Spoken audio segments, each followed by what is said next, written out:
우리가 복음서가 끝나고 나서 사도행전 말씀을 계속 살펴보는 가운데 있습니다.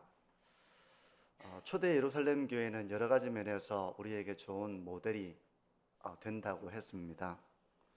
하루아침에 믿음을 가지는 사람이 3,000명이나 더해지는 이런 일은 흔하게 볼 수 있는 그런 사건은 아님에 분명합니다. 놀라운 부흥이 있었고요. 이들이 지속적으로 사도들의 가르침을 받았고 서로 교제하며 기도하기를 힘쓰는 이런 예루살렘 교회는 우리가 분명 이제 본받아야 될 모습이 있는 것이죠. 하지만 그렇다고 해서 예루살렘 교회가 어려움이 없었던 것은 아니었습니다. 외부적으로는 교회를 핍박하는 유대 종교 지도자들이 있었고, 내부적으로는 이제 죄에 물들어갈 수 있는 위험이 늘 있었던 것입니다. 누룩과 같은 그런 위선과 거짓이 퍼져나갈 그런 위기가 예루살렘 교회에도 있었습니다. 하지만 이런 크고 작은 어려움 속에서도 예루살렘 교회가 그 모든 어려움들을 이겨내면서 든든히 서갈 수 있었던 이유가 어디에 있었을까? 이걸 우리가 생각할 때 오늘 우리가 읽은 본문을 좀 주목해 보면 좋겠습니다. 예루살렘 교회 역시 오늘날 많은 교회들이 겪는 그런 어려움이 없는 교회는 아니었어요.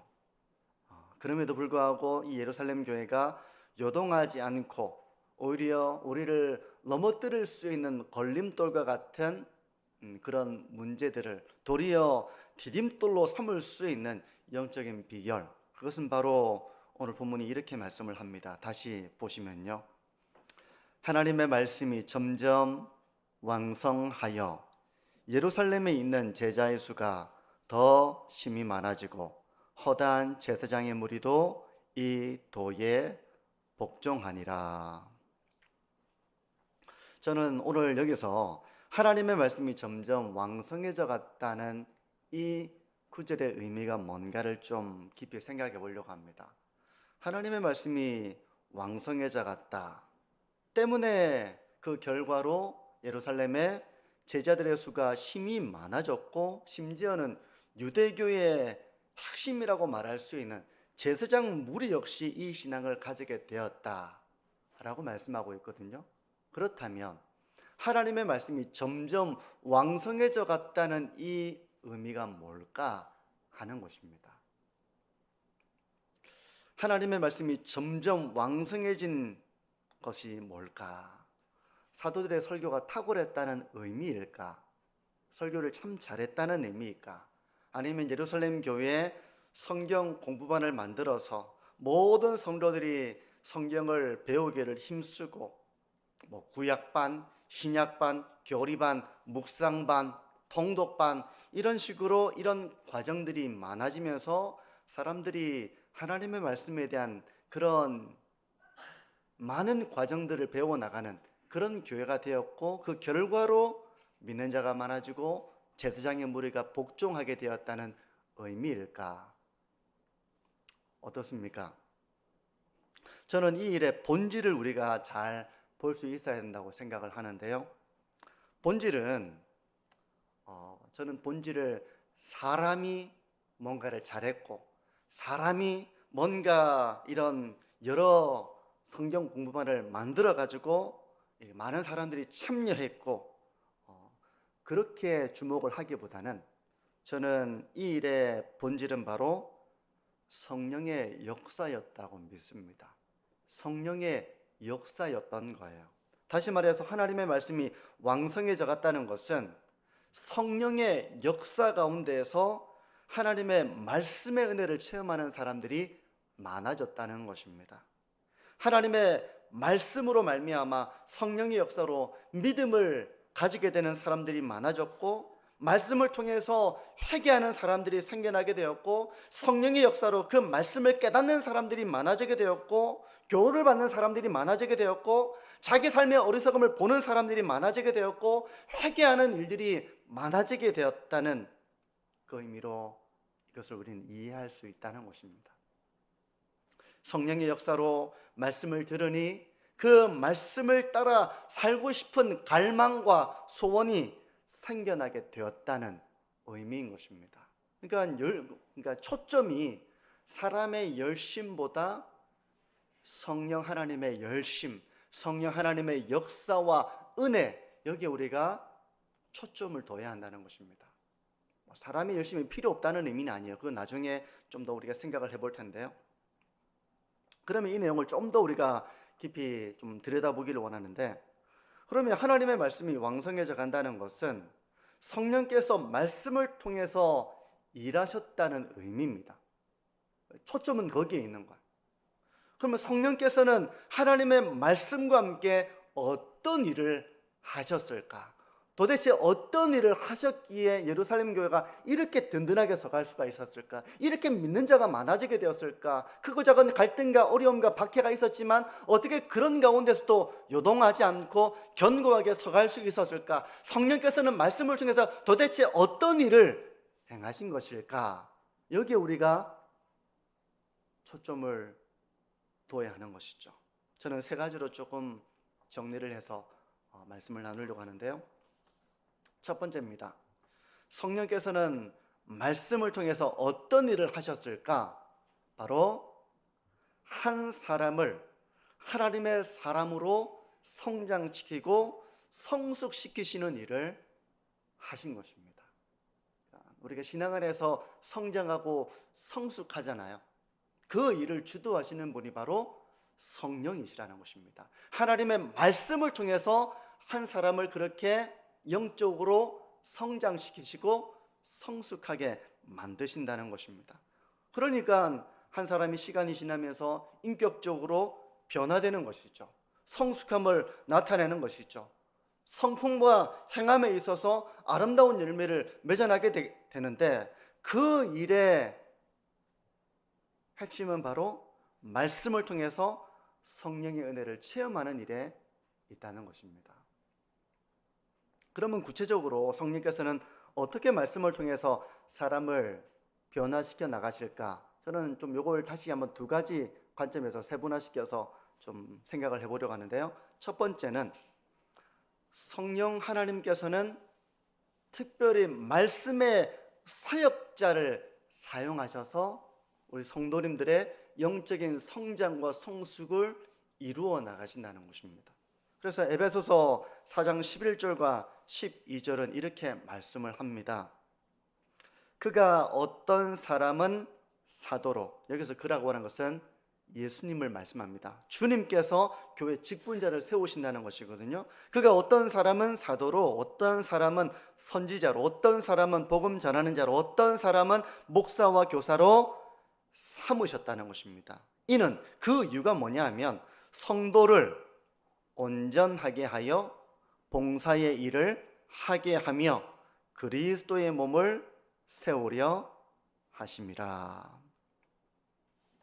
물론 성령께서는 말씀의 사역자를 통하지 않으시고도 얼마든지 한 사람을 성장시키시고 성숙하게 만드실 수 있으실 것입니다.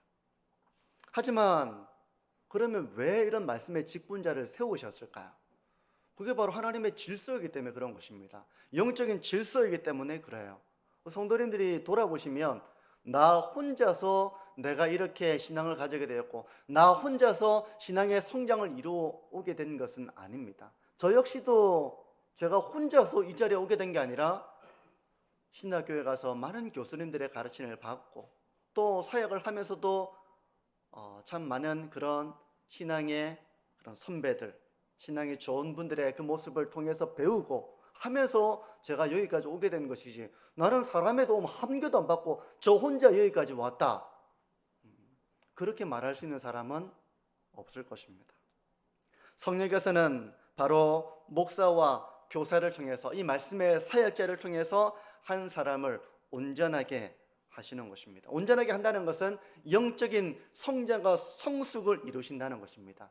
그리스도의 장성한 분량에 이르도록 한다는 것입니다. 그래서 영적 어린아이에서 벗어나게 하시고, 어린아이가 분별력이 없으니까 이 세상의 풍조에 요동하며 넘어질 수 있지만 요동하지 않는 사람이 되게 하시는 것입니다. 성령께서는 바로 말씀의 사역자를 사용하셔서 우리를 영적으로 성장시키시고 성숙하게 하신다는 것이죠. 이게 먼저 한 가지 우리가 생각해 볼 부분이고요. 그러니까 성령께서는 말씀의 사역자를 사용하시지만 궁극적으로 뭘 하려고 하시는 것입니까? 말씀을 통해서 바로 한 사람을 성장시키시는 것입니다. 그래서 우리가 잘 아는 디모데후서 3장 15절과 17절은 이렇게 말씀을 합니다. 또 어려서부터 성경을 알았나니 성경은 능히 너로 하여금 그리스도 예수 안에 있는 믿음으로 말미암아 구원에 이르는 지혜가 있게 하느니라. 성경이 구원에 이르는 지혜가 있게 한다는 것이죠. 모든 성경은 하나님의 감동으로 된 것으로 교훈과 책망과 바르게 함과 의로 교육하기에 유익하니 이는 하나님의 사람으로 온전하게 하며 모든 선한 일을 행할 능력을 갖추게 하려 함이라. 그러니까 성경이 나와 있지만 더 궁극적으로는 성령께서 이 성경을 통해서 일하신다는 것입니다. 한 사람이 말씀을 들음으로 배움으로 이것을 읽어나감으로 구원에 이르도록 지혜를 주신다는 것이죠. 그래서 우리가 그냥 우리의 힘으로 집중하고 열심을 내서 성경을 통해서 구원의 지혜에 이르는 것이 아니라 성령께서 말씀을 통해서 우리에게 그것을 깨닫게 하시고 구원에 이르는 지혜를 주시는 것이죠. 그것뿐만이 아닙니다. 구원에 이르고 난 다음에 믿음을 가진 사람이 지속적으로 하나님의 교훈을 받으면서 하나님의 책망을 받으면서 의로 교육을 받으면서 하나님의 사람으로 온전하게 하실 때에도 성령은 바로 말씀을 통해서 그렇게 하신다는 것입니다. 어린 자녀가 부모의 야단을 듣고 책망을 받으면 어떻게 됩니까? 배우잖아요. 이렇게 하면 안 되는 거구나. 이렇게 하면 혼나는 거구나. 이렇게 하니까 칭찬을 받는 거구나. 이렇게 어린아이가 배웁니다.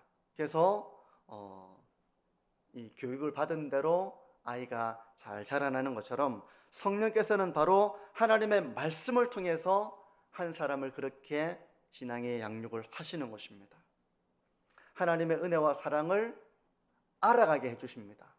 어느 순간 우리가 그걸 알아갈 때가 있잖아요. 알아가게 해주시는 거예요.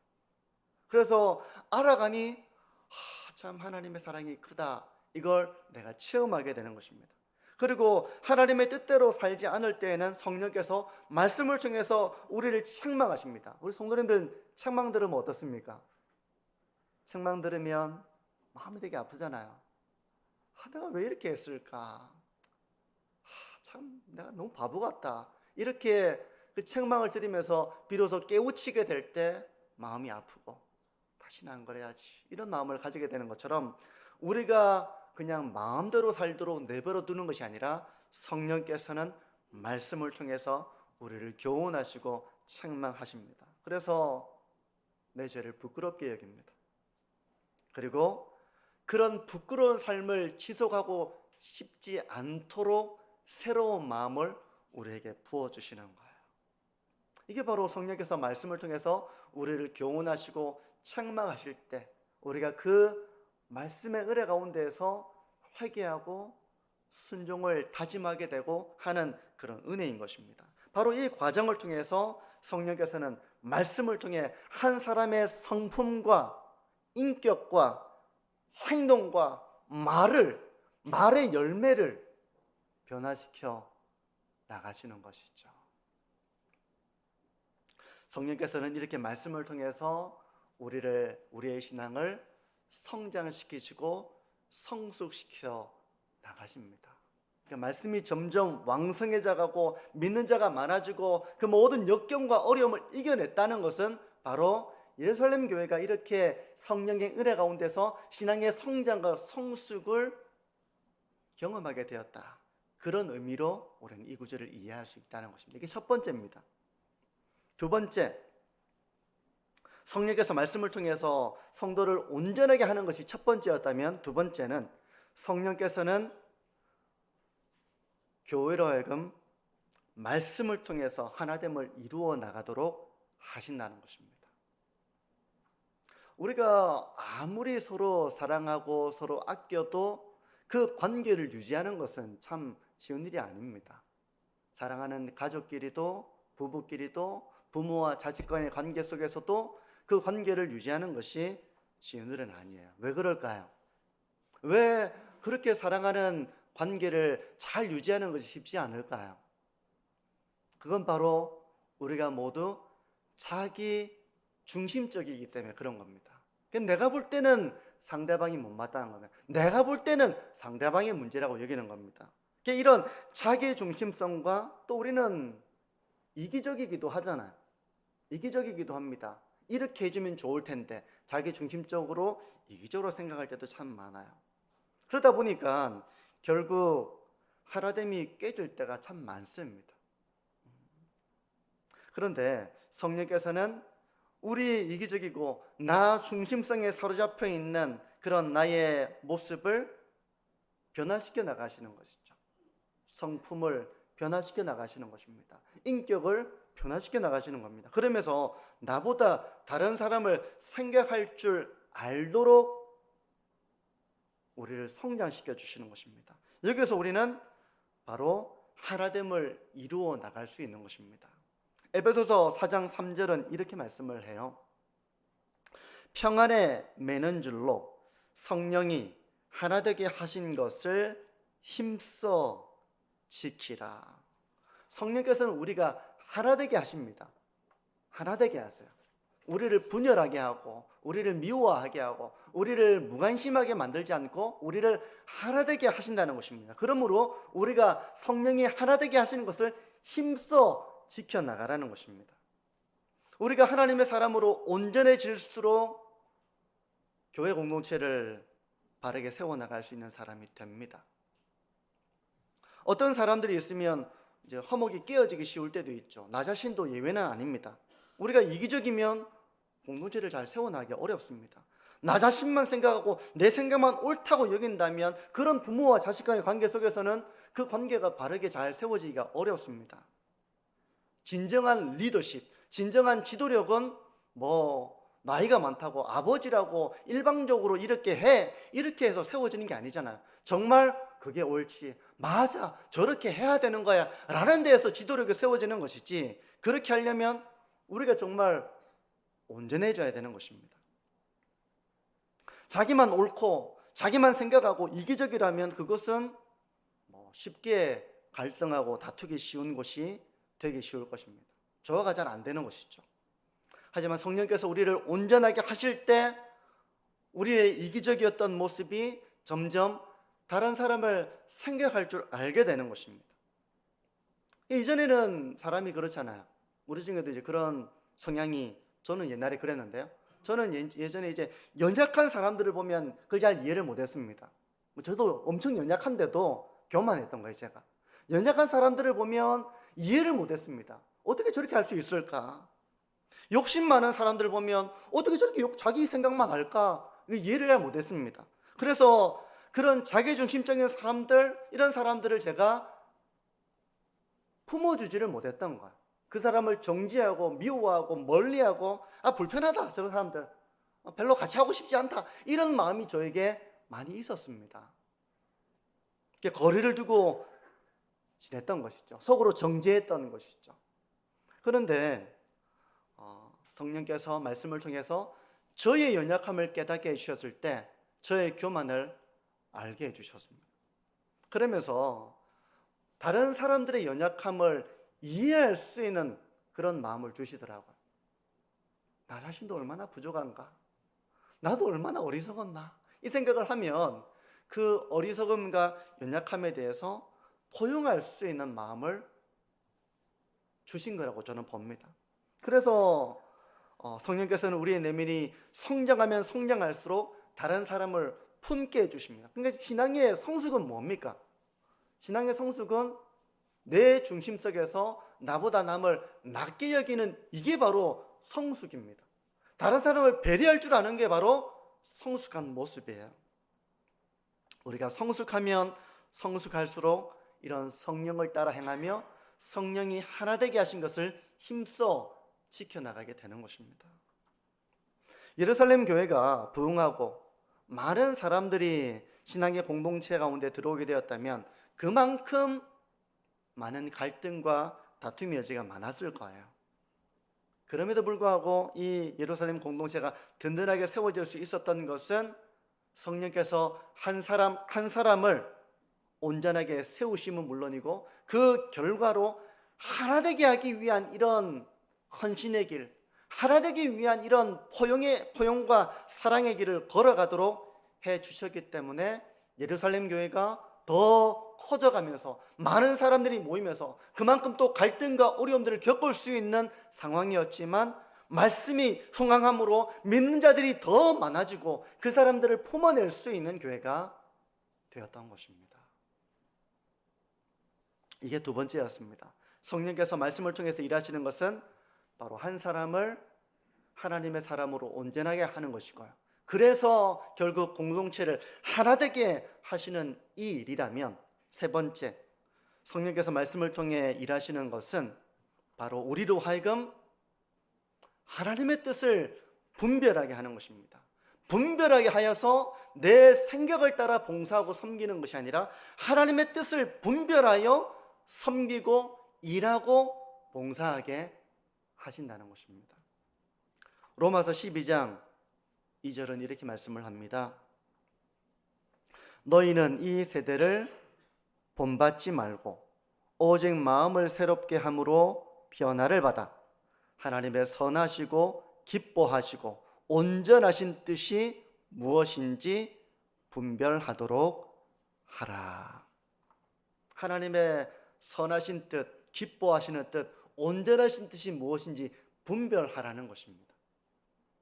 우리가 예배는 은혜롭게 드려도 예배 이후에 일할 때는 우리가 일하는 방식이 얼마든지 이 세대의 방식을 따를 수 있습니다. 그렇지 않습니까? 예배는 은혜롭게 드렸어요. 그런데 내가 일하는 방식은 여전히 세상의 방식을 따라 일할 수 있습니다. 내 소견과 내 원함을 따라서 우리는 일할 수 있습니다. 그렇잖아요. 아닙니까? 예배 잘 드리고 나면 내가 일하는 방식도 달라집니까?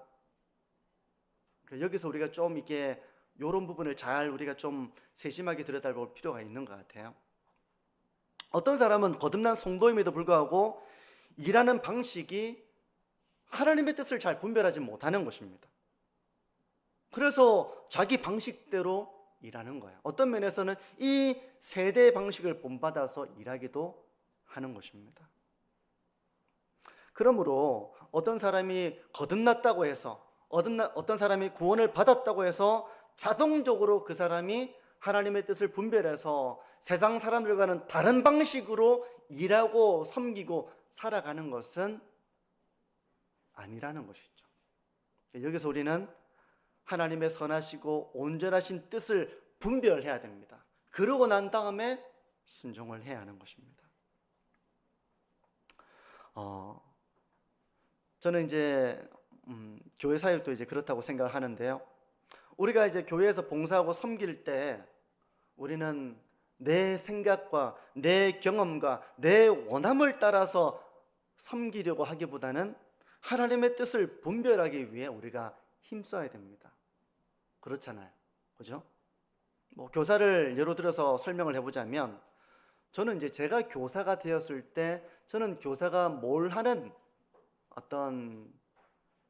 무엇을 하는 그런 사람인지를 잘 몰랐습니다. 교사가 뭘 해야 되는지 저는 분별하지 못했던 거야. 근데 교사로 임명받는다고 그걸 바로 아는 건 아니잖아요. 임명받은 순간 모든 걸 알게 돼가지고 섬기는 것은 아니잖아요. 제가 교사가 되었지만 다른 교사들은 어떻게 하는지를 그냥 보면서 따라하는 정도였습니다. 교사가 해야 될 그 사역의 본질이 무엇인지를 저는 알지 못했습니다. 그걸 분별하지 못했습니다. 그걸 실행할 만한 역량과 준비가 되어지 못했습니다. 어느 순간 교사로 임명을 받았는데 제가 그걸 하루아침에 다 알아가지고 실행할 수는 없는 거잖아요.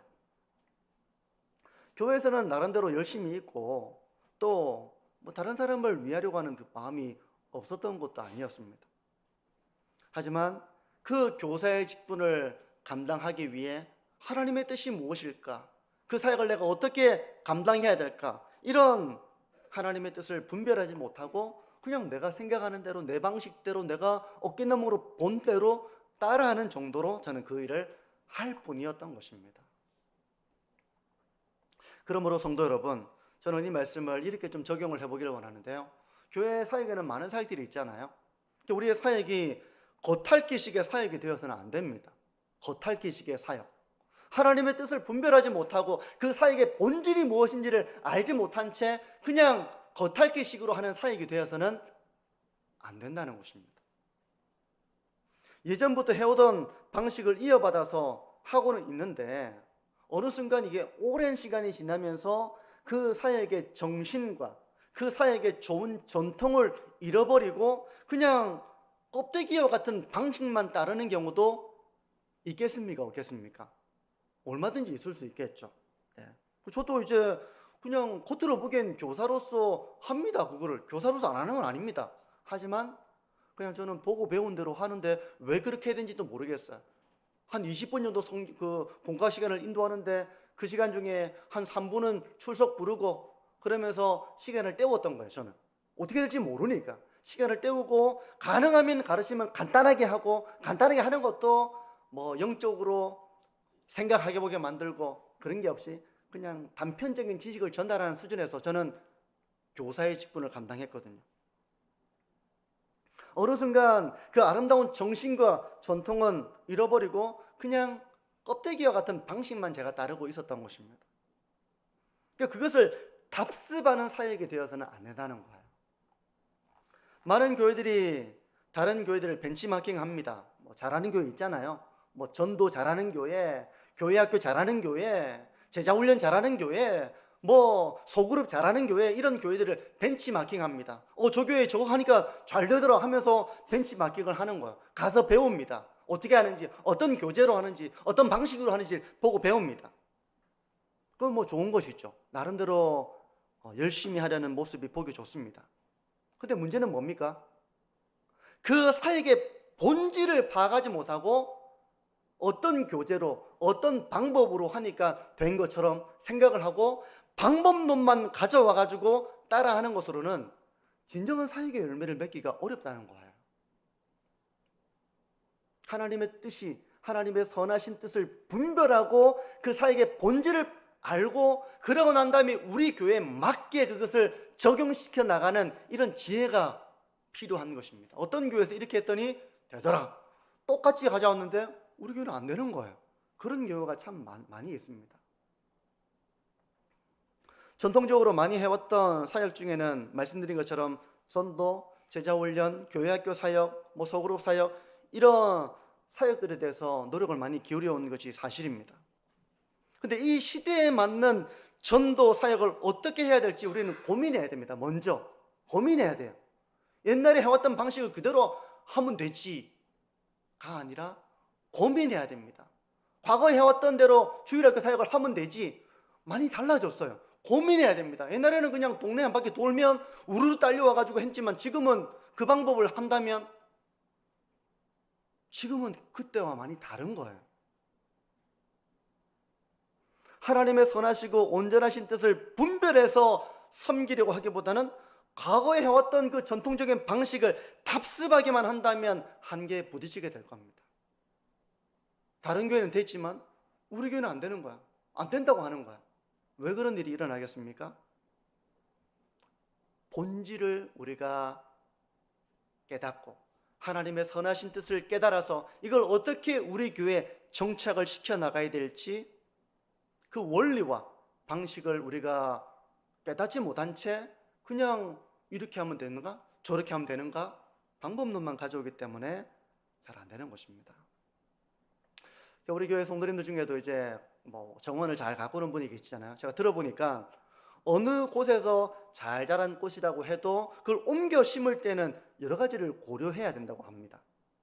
거기가 양지인지 음지인지 거기가 뭐 상황이 어떤지 이런 것들을 고려해가지고 옮겨야 되지, 무작정 잘 크니까 잘 번져나가니까 여기 옮겨 심으면 되겠지, 그게 아니라고 하더라고요. 다른 교회에서 했던 좋은 사역이라 할지라도 우리 교회에 그걸 정착시키려고 할 때에는 여러 가지 고려해야 됩니다. 고려해야 돼요. 그냥 방법론만 가져오고 교재만 가져와가지고 그대로 하면 동일하게 되는 것은 아니에요. 그리고 그 일을 할 사람이 훈련돼야 됩니다.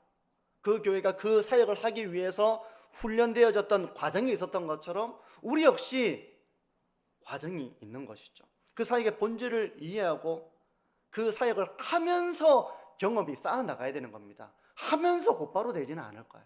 하면서 경험이 쌓아나가는 것이고, 하면서 우리가 개개인들이 역량이 성장해 나가는 것이고, 하면서 어려움 속에서 하나님의 은혜를 체험하는 것이고, 그러면서 시간이 지나면서 그 사역의 전문성을 갖춘 사역자가 양성되는 것입니다. 그런데 이렇게 하나님의 선하시고 온전하신 뜻을 분별하여 하나님의 일을 하게 하시는 것도 성령의 사역입니다. 성도 여러분, 지금 이제 한국교회가 80년대, 90년대가 정점이었다는 얘기를 하거든요. 80년대, 90년대 같으면 지금 40년도 더 지났잖아요. 지금은 이미 한국교회가 그때와는 다른 30대, 40대가 교회를 많이 떠나고 있습니다. 코로나 이후에도 30대, 40대가 교회로 돌아오지 않습니다. 그러니 교회 학교도 그 부모들이 안 나오니 아이들이 교회에 안 나오는 겁니다. 이제 규모가 큰 교회는 훨씬 더 크게 그것을 경험하고 있는 상황이에요. 많이 달라지고 있어요. 이런 가운데서 우리가 과거에 했던 방식과 그것만 답습하는 것이 아니라 분별을 해야 됩니다. 이 상황 속에서 우리가 하나님의 선하시고 온전하신 뜻을 분별해야 됩니다. 그리고 그에 맞는 사역을 우리가 이제 고민하고 기도하는 가운데서 지금 이 상황 속에 가장 또 우리 교회가 할 수 있는 사역을 찾아 나가는 그 지혜가 필요한 것입니다. 성도 여러분, 하나님의 말씀이 왕성해져 감으로써 우리가 이 세대를 본받는 것이 아니라 하나님의 선하신 뜻을 분별하는 교회가 되기를 바랍니다. 그래서 복음의 정신과 그 원리를 우리가 살아가는 현실에 적용해 나가고 우리 교회가 하는 사역들에 잘 적용시켜 나가서 그 사역을 그냥 정신과 정말 좋은 전통을 잃어버린 그냥 껍데기와 같은 행위를 반복하는 이런 모습이 아니라 지금 우리 교회 가운데서 이것이 톱니바퀴가 맞물려 돌아가듯이 그렇게 주님의 사역을 감당할 수 있는 교회, 어떤 교회겠습니까? 말씀이 왕성해져 감으로 하나님의 선하시고 온전하신 뜻을 분별하고 그리하여 순종하는 교회의 모습인 것이죠. 이제 말씀을 정리합니다. 오늘 말씀을 정리하면서 한 가지 끝으로 좀 짚어보기를 원하는 것은 순종에 대한 것입니다. 오늘 설교 내용을 우리가 잘못 들으면 모든 것이 성령의 역사이고 성령의 은혜고 성령이 하셔야만 하는 일이라면 뭐 우리가 할 일이 뭐가 있나? 성령이 하셔야지, 성령께서 하셔야지, 이렇게 우리가 한편으로 오해할 수도 있다고 생각이 들어요. 한 사람이 구원에 이르는 지혜를 얻는 것도 말씀을 통한 성령의 은혜이고, 한 사람이 교훈과 책망을 받아서 하나님의 사람으로 온전해지는 것도 말씀을 통한 성령의 역사라면 우리가 뭘 할 수 있습니까? 다 성령께서 하셔야지 라고 생각할 수 있지만 우리가 해야 할 일이 있죠. 뭐겠습니까? 이런 성령의 역사를 우리는 사모해야 되는 것입니다. 우리가 사모하는 거예요. 그리고 우리가 해야 될 일은 먼저 하나님의 말씀을 들어야 됩니다. 읽어야 됩니다. 이걸 묵상해야 됩니다. 이 일에 열심을 내는 겁니다. 이 일을 통해서 궁극적으로 구원에 이르게 하고 한 사람으로 온전하게 하는 것은 성령의 역사지만 우리가 해야 할 일은 이것을 사모하고 하나님의 말씀을 가까이 하는 삶을 사는 것은 우리가 해야 될 몫인 것입니다. 하나됨 역시 마찬가지죠. 성령이 하나되게 하시는 것이니 뭐 하나되게 하시겠지, 나는 몰라, 성령이 하실 거야, 우리가 이렇게 이 말씀을 받아들여서는 안 됩니다. 성령께서는 하나됨을 위해서 실제적으로 우리를 이끄십니다. 어떤 식으로 이끄실까요?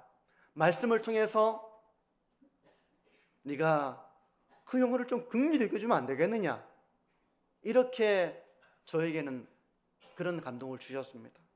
너도 어리석을 때가 있었잖아. 너도 부족할 때가 있었잖아. 너도 얼마나 어디서 부끄러운 일이 많았니? 너도 부족했는데 네가 지금 그 사람이 부족하다고 그렇게 정죄하고 있을 거니? 그 사람을 품어주지 않을 거니? 이런 말씀을 통해서 이런 감동을 주실 때 저는 오히려 회개할 수 있었습니다. 하나님께서 너를 사랑하시지. 너가 온전해서 사랑하는 것이니? 네가 온전하지 못하지만 그럼에도 불구하고 너를 사랑하시는 그 아버지의 사랑을 통해서 너도 그 사람이 온전해야만 사랑을 하겠니? 이런 성령께서 말씀을 통해서 우리를 하나님의 사랑을 깨닫게 하시고 우리의 사랑 없는 모습을 드러내시고 그래서 하나님의 선하신 뜻을 밝게 깨닫게 해주실 때 이제 우리가 걸어갈 길은 바로 성령의 그 인도하심을 따르는 삶을 사는 것입니다. 순종하는 것입니다. 처음부터 잘할 수는 없을 거예요. 처음엔 힘듭니다. 부모님이 심부름을 시키면 아이가 심부름을 하고 싶어 합니까? 하기 싫어합니까? 하기 싫어합니다. 저도 그랬습니다. 그걸 좋아하는 자녀들은 잘 없을 거예요. 근데 하다 보면 어떻습니까? 하다 보면 뭐 부모님이 그렇게 어려운 일을 시키는 것도 아니고 하다 보면 심부름을 잘하게 되는 것이죠. 어떤 일이든지 처음부터 잘하지는 못할 겁니다. 처음에는 순종하기 힘들 거예요. 하나님 저는 못합니다. 그까지는 못해요. 저한테 이런 거 시키지 마세요. 우리가 그런 마음을 가지기 쉬워요. 그런데 작은 일부터 순종을 하다 보면 그 맛을 알게 됩니다. 하다 보면 점점 순종하는 것이 수월해집니다. 나는 성령께 순종하고 따르는 일도 저는 그렇게 비유할 수 있다고 생각을 합니다. 처음엔 나 자신을 부인하는 게 힘듭니다. 주님 저는 그렇게 하고 싶지 않은데요. 저는 이렇게 하고 싶은데요. 제가 왜 그렇게 해야 됩니까? 라고 나 자신을 부인하는 게 힘들어요. 십자가를 지는 게 어렵습니다. 하나님 저는 힘든 걸 하고 싶지 않아요. 저는 쉽게 하고 싶어요. 그렇게 힘들 것 같으면 저는 못합니다. 이렇게 어렵지만 그래도 성령께서 우리에게 은혜를 주실 때 우리는 어떻게 됩니까? 하나님 제가 해보겠습니다. 제가 해볼게요. 이렇게 우리가 한 번 해보고 두 번 해보고 하다 보면 그 가운데서 성령께서 우리를 도우시는 것을 체험하며 알아가게 됩니다. 해보면서 우리는 그 은혜를 경험하게 되는 것입니다. 해보면서 성령의 사람으로 변하게 되는 겁니다. 해보면서 그 성령의 열매를 맺어나가게 되는 겁니다. 처음부터 사랑 잘하지 못합니다. 성령의 9가지 열매 있잖아요. 사랑과 희락과 화평과 기뻐하는 이런 하나님 그래도 제가 기뻐하겠습니다. 그래도 보니까 이런 것들은 참 감사합니다. 이런 가운데서 그 사람이 감사의 사람이 되는 것입니다.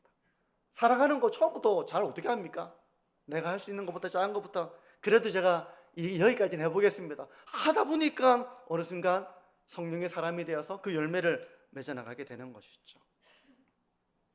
그러므로 성도 여러분, 말씀을 가까이 하는 것은 우리의 몫입니다. 그 가르침과 교훈과 책망을 따라 순종하고 회개의 길을 걸어가는 것은 또 우리가 해야 될 몫이기도 한 것입니다. 하나님의 선하신 뜻을 분별해도 그 길을 걸어가는 데에는 어려움이 많아요. 하나님 맞긴 맞는데 저는 좀 그렇게 힘들게 살고 싶지 않은데요 라는 생각이 듭니다. 그럼에도 불구하고 한 걸음 순종하면 두 걸음 순종하다 보면 어느 순간 그 말씀의 길을 걸어가며 말씀이 왕성해져가는 교회가 되는 것이죠.